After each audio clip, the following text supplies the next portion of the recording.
yun nga, magandang gabi. So, eto si ka-appear tayo na naman. So, kanina, katatapos lang nung isa nating set para ron sa mukbang.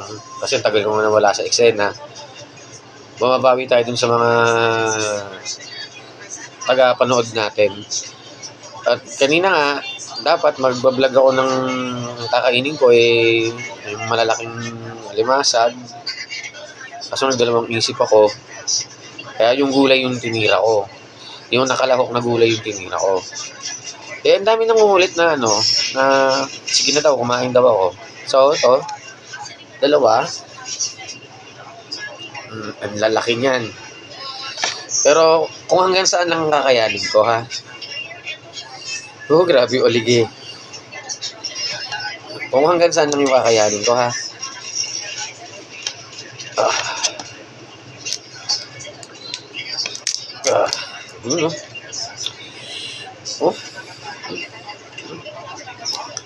Tataba.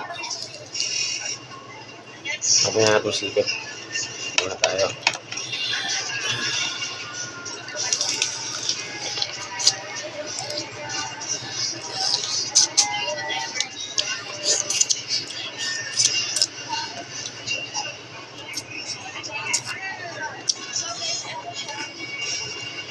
Kaya ako naman ito kakainin kasi inandok ng anak ko itong lalaki, hindi na ubos.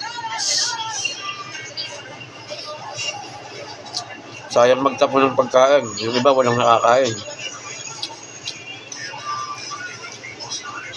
Kaya yung sagana, wala tayong karapatan mag-aksaya ng pagkain kahit sabihin mo marami tayong pambili.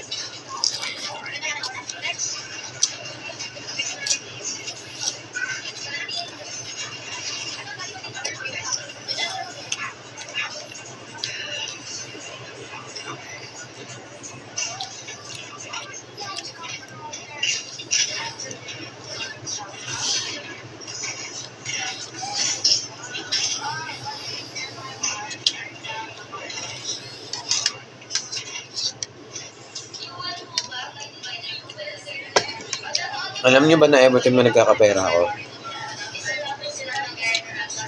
awang-awa ako sa mga bata na nakikita ko, yung mga street children. Iniisip ko na kahit paano maswerte yung mga anak ko. May bibigay ko yung gusto. Paano naman kaya yung mga bata na nandun lang sa kalye? Ano kaya sitwasyon nila sa loob ng bahay? O may bahay ba kaya silang inuuwian? Kaya every time sasahod,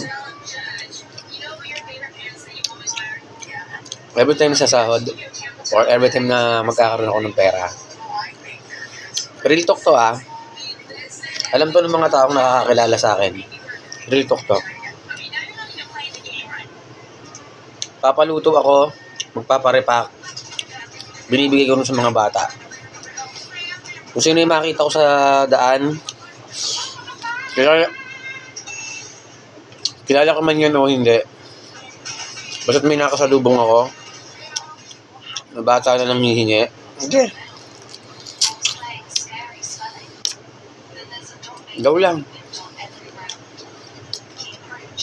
Lagi sinasabi sa akin ng tatay ko, nung nabubuhay pa siya, learn how to share your blessings. Hindi mo madadala sa hukay yan. Maging matagumpay ka man someday, kakainin ka rin ng lupa, hindi mo madadala yan sa hukay. Kaya hanggat kaya mong tumulong ka. Sabi ng tatay ko sa akin yan. So, kakat ko muna yung nagbiblink na naman yung memory ko. Kukuntiin nyo ko. Wait lang.